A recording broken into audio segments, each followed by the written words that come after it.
are few, because few are prepared to make the sacrifice necessary to the acquirement of power, and fewer still are ready to patiently build up character. To be swayed by your fluctuating thoughts and impulses is to be weak and powerless. To rightly control and direct those forces is to be strong and powerful. Men of strong animal passions have much of the ferocity of the beast, but this is not power. The elements of power are there, but it is only when this ferocity is tamed and subdued by the higher intelligence that real power begins, and men can only grow in power by awakening themselves to higher and ever higher states of intelligence and consciousness.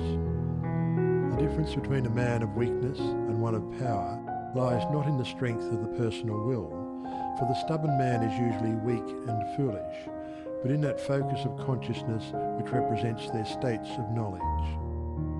The pleasure seekers, the lovers of excitement, the hunters after novelty, and the victims of impulse and hysterical emotion lack that knowledge of principles which gives balance, stability, and influence.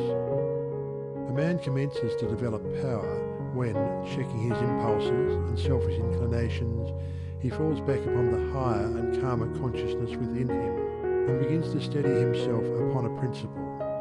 The realization of unchanging principles in consciousness is at once the source and secret of the highest power.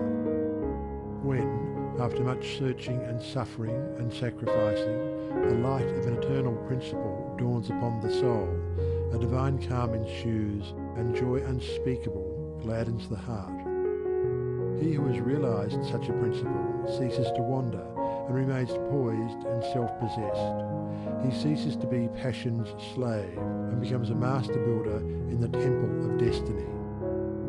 The man that is governed by self and not by a principle changes his front when his selfish comforts are threatened. Deeply intent upon defending and guarding his own interests, he regards all means as lawful that will subserve that end. He is continually scheming as to how he may protect himself against his enemies, being too self-centered to perceive that he is his own enemy. Such a man's work crumbles away, for it is divorced from truth and power. All effort that is grounded upon self perishes. Only that work endures that is built upon an indestructible principle.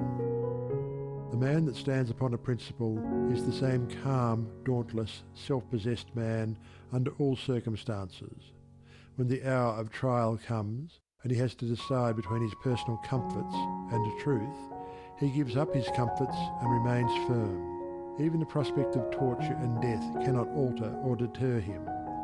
The man of self regards the loss of his wealth, his comforts, or his life as the greatest calamities which can befall him. The man of principle looks upon these incidents as comparatively insignificant, and not to be weighed with loss of character.